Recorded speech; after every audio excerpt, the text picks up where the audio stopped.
राजनाथ सिंह दोबारा बीजेपी के अध्यक्ष बनने जा रहे हैं और राजनाथ सिंह को बकायदा ऑफर आया है और राजनाथ सिंह ने उस ऑफर को ठुकरा दिया है। अगर हां तो यह ऑफर किसकी तरफ से आया था? मोहन भागवत यानी आरएसएस की तरफ से या फिर अमित शाह और मोदी यानी कि गुजरात लॉबी की तरफ से? राजनाथ सिंह को अध्यक्ष बना दिया जाए यह कौन चाहता है? क्योंकि ऐसा ना हो कि आरएसएस कोई ऐसे व्यक्ति को अध्यक्ष बना दे जो अमित शाह और मोदी दोनों को नामंजूर हो। तो इसीलिए मोदी और अमित शाह ने नाम आगे किया है। खबर दिलचस्प है दोस्तों। अब आप कहेंगे कि भाई इस खबर का आधार क्या है? आधार है कि राजनाथ सिंह को ऑफर आया और राजनाथ सिंह ने ऑफर को ठुकरा दिया। आधार तो होगा, तभी तो हम आपके बीच में यह खबर लेकर आए। जैसे कि आप जानते हैं कि इस वक्त बीजेपी और संघ मुख्यालय में एक ही शोर है और वो शोर है कि भाई किसको अध्यक्ष बनाया जाए, बीजेपी का अध्यक्ष का चेहरा कौन हो। आरएसएस और मोदी शाह की टीम के बीच में आईपीएल का 2020 का मैच चल रहा है। आईपीएल का मतलब यह है इंडियन पॉलिटिकल लीग। अब तक तो बीरबल की खिचड़ी पक चुकी होती, मगर दुनिया के सबसे बड़े संगठन होने का दम भरने वाली बीजेपी, भारतीय जनता पार्टी, उसको अध्यक्ष नहीं मिल पा रहा। 2 साल हो गए, एक आध साल नहीं, 2 साल हो गए नड्डा जी को फुल टाइम अध्यक्ष के पद पर डटे रहते हुए।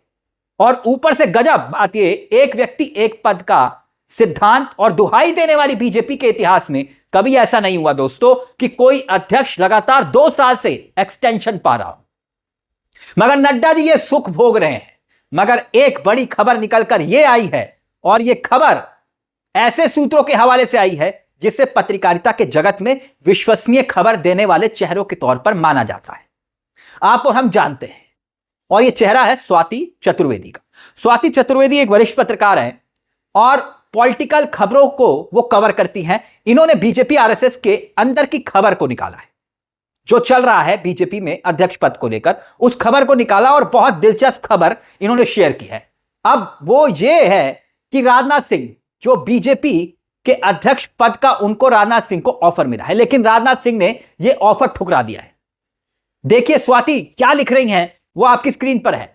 स्वाति के सूत्र यह बताते हैं कि अभी भी प्रयास किया जा रहा है कि राजनाथ सिंह इस पद को ग्रहण कर लें।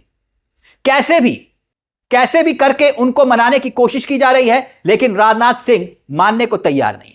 कौन कह रहा है? स्वाति कह रही हैं। अंदर की खबर यही है। और आगे स्वाति बकायदा यह भी लिख रही हैं कि आरएसएस भी चाहता है, मतलब राजनाथ सिंह से आरएसएस को भी कोई दिक्कत नहीं, तो आरएसएस भी चाहता है कि राजनाथ सिंह के नाम पर कोई आपत्ति नहीं, तो इसलिए उनको अध्यक्ष बना दिया जाए।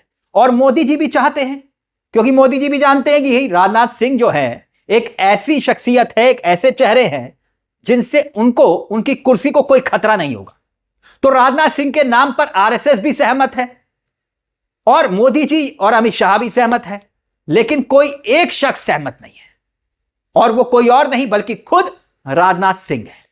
राजनाथ सिंह खुद नहीं चाहते कि वो बीजेपी के अध्यक्ष दोबारा बने। अब आप कहेंगे क्यों ऐसा भला?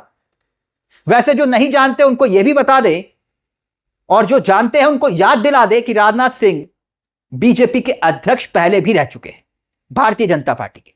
साल 2014 में जब लोकसभा के चुनाव हुए थे तो राजनाथ सिंह ही बीजेपी के अध्यक्ष थे, उनके नेतृत्व में चुनाव लड़ा गया। वो बात अलग है कि चेहरा उस वक्त नरेंद्र मोदी थे 2014 में, लेकिन जो बीजेपी के अध्यक्ष थे वो राजनाथ सिंह ही थे। लेकिन उसके बाद से लेकर अब तक बीजेपी पूरी तरह से बदल चुकी है। गंगा में बहुत पानी बह चुका है।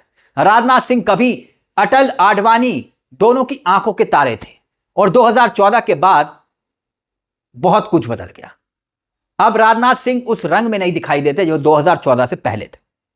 अब सवाल यह कि राजनाथ सिंह ने फिर मना क्यों कर दिया? वो पद क्यों नहीं लेना चाहते, क्यों नहीं अध्यक्ष की कुर्सी पर बैठना चाहते? वो इसलिए, जो अंदर की खबर है, कि राजनाथ सिंह भला ऐसे पद पर क्यों बैठेंगे जहां पर उनके पास कोई पावर, कोई ताकत, कोई अधिकार ना हो।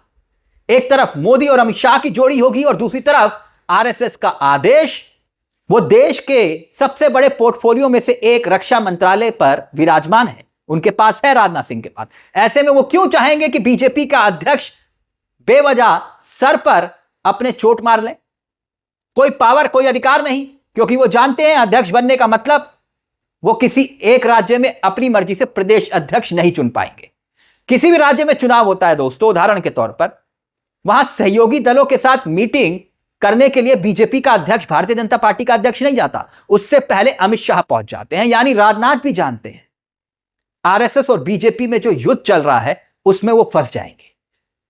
मगर फिर वो कौन हो सकता है जिसके नाम पर दोनों तरफ से सहमति बन जाए, यानी कि गुजरात लॉबी की तरफ से भी और नागपुर लोग भी, आरएसएस और मोदी और अमित शाह। अब सवाल यह कि मोदी जी की उम्र सितंबर में 75 साल की भी हो रही है। हालांकि दोस्तों यह खबर उड़ रही है और मैं नहीं कहता कि भाई खबर में कोई दम नहीं है, सच्चाई हो सकती है। जब इतने बड़े बड़े वरिष्ठ पत्रकार अंदर की खबर लेकर आते हैं और बाकायदा सोशल मीडिया हैंडल पर लिखते हैं तो कोई ना कोई बात होगी, आग होगी, चिंगारी होगी, तभी तो धुआं उठ रहा है। लेकिन मुझे ऐसा लगता है कि आरएसएस किसी एक ऐसे चेहरे को लाने की कोशिश करेगा, मोहर लगाने की कोशिश करेगा जो मौजूदा वक्त की राजनीति के लिहाज से कम 15 से 20 साल सफर लंबा कर पाए। 15 से 20 साल लंबी राजनीति कर पाए, क्योंकि आरएसएस भविष्य की राजनीति के बारे में सोचता है, यह सब जानते हैं। और बहुत हद तक इस फैसले में एक बड़ी बात होगी जो अध्यक्ष की कुर्सी के लिए होगी। हो सकता है कि मैं गलत हूं, लेकिन जातीय आधार पर यह फैसला होगा, आप देख लीजिएगा। देश में जो इस वक्त पॉलिटिकल नजरिए से जो राजनीति की जो धारा है जो बदली है, जाति की पॉलिटिक्स के आधार पर। जातिगत जनगणना का फैसला कोई आम फैसला नहीं था जो मोदी सरकार को लेना पड़ा। सरकार के पास इंटरनल रिपोर्ट थी कि जमीन पर कुछ ऐसा माहौल बन रहा है कि अगर सरकार यह फैसला नहीं लेती तो बहुत ज्यादा गुस्सा फूट सकता है। तो ऐसे में इस दौर में पिछड़ों की राजनीति, दलितों की राजनीति, आदिवासियों की राजनीति खुलकर हो रही है और राहुल गांधी उसका एक चेहरा बनकर उभरे हैं। तो ऐसे में हो सकता है कि बीजेपी किसी एक ऐसे समाज से ही एक व्यक्ति को लाकर अध्यक्ष बनाए जो अगड़ी जाति से नहीं आता। इसलिए चेहरा जो भी होगा, मेरी राजनीतिक समझ यह बताती है कि पिछड़ों का चेहरा होगा। और आरएसएस भी यह जानता है कि बिहार का चुनाव है, यूपी का चुनाव है, उदाहरण दे रहा हूं आपको, पश्चिम बंगाल का चुनाव है, असम का चुनाव है, तमिलनाडु का चुनाव है, इसके बाद पश्चिम बंगाल के साथ साथ यूपी का चुनाव है, और ठीक लोकसभा चुनाव से पहले उत्तर प्रदेश और उत्तराखंड दोनों राज्यों में चुनाव है। यानी हर राज्य में बहुत इंपॉर्टेंट चुनाव तय है। और दोस्तों राजनाथ सिंह तो आते ही यूपी से ही है।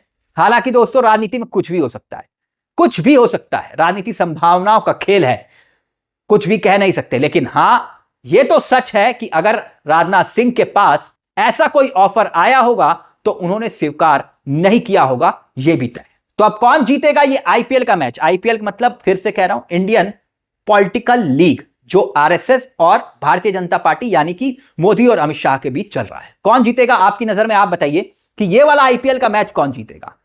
आरएसएस, नागपुर लॉबी, या फिर गुजरात लॉबी, मतलब अमित शाह और मोदी?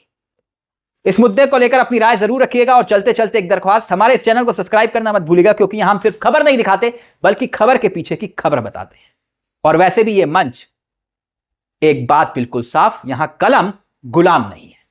नमस्कार, जय हिंद, जय भारत।